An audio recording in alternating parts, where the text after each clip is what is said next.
Okay, group 1, bilis. I-present nyo na yung group task nyo. Ma'am, pwede po 20 minutes pa po? Hindi pwede. Dapat ngayon. Now na. Go! Okay po. Good morning, everyone. Ma'am, may pinaghandaan po kaming yel. Talaga ba? May pinaghandaan kayong yel? O sige, go! Ready, set, go. 1, 2, 3, 1, 2, 3, go! Wow ha, pinaghandaan talaga yarn. Ang aming task po ay ibigay ang meaning na sa gubat na madilim, ang singit mo'y maitim. Ay Luna, anong tinatawa-tawa mo dyan? Si Sky po kasi nagpapatawa. Bro, bakit ako nadamay dyan? Nananahimik yung tao rito. Di, seryoso na kasi pag ako bumagsak, ibabagsak kita sa side. O ito na, magsiserious na ako. Charot lang. Ako na bahala rito. Ang meaning po na sa gubat na madilim ang singit mo'y maitim ay ang kadiliman ay nagbibigay ng takot at pangamba sa mga tao na baka mangitim ang singit nila. Yun lang po at maraming salamat. Very good, Raven! Wow, tiyak, galing mo dun ah. May tinatago ka palang talent. Wow, ang galing mo dun ah. Inunahan mo ko. Oo nga, te. Ang galing mo. Walang anuman, basta manatiling sariwa ang inyong mga dugo. Anong sabi mo? Wala. Ang sabi ko, basta manatiling kalmado ang inyong mga dugo. Mabuti naman. Samantalang yung isa dyan, wala nang naitulong. Tawa pa ng tawa. Ako ba pinapatamaan mo dyan, JD, ha? Oo, hindi ba halata?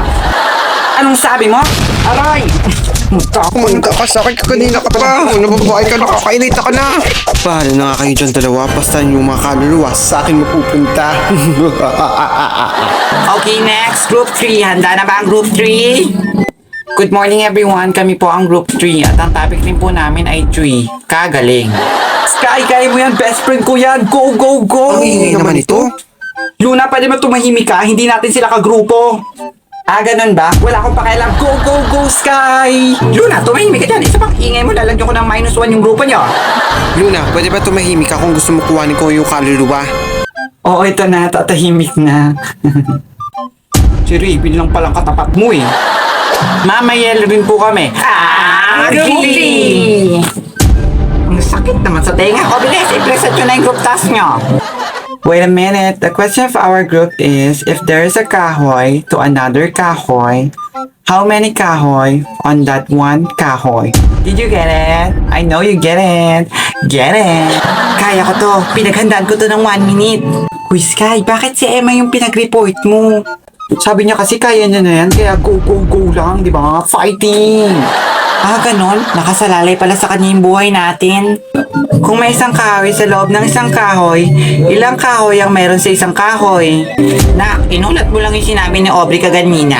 So, ano ang sagot? Ang sagot po ay hindi ko po alam. Anong hindi mo alam? Kaganina ikaw yung nagpresenta kasi sabi mo alam mo, tapos di mo naman pala alam. Tama, hindi ko alam kasi maraming kahoy sa isang kahoy kaya hindi natin bibilang kung ilan nga yun. Parang infinity lang.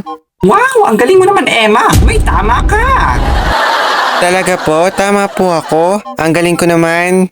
Oo, kaya dahil dyan, bibigyan kita ng +10 kasi ngayon pa lang tumama. Naku Emma, sabi ko sa'yo kaya-kaya mo na eh, kaya pinagkatiwalaan kita eh. Galing mo girl ah. Pero kaganina, kabadong-kabado siya. Anong sabi mo, Pinky? May sinasabi ka? Wala. Congratulations, Emma. Di have utak naman pala.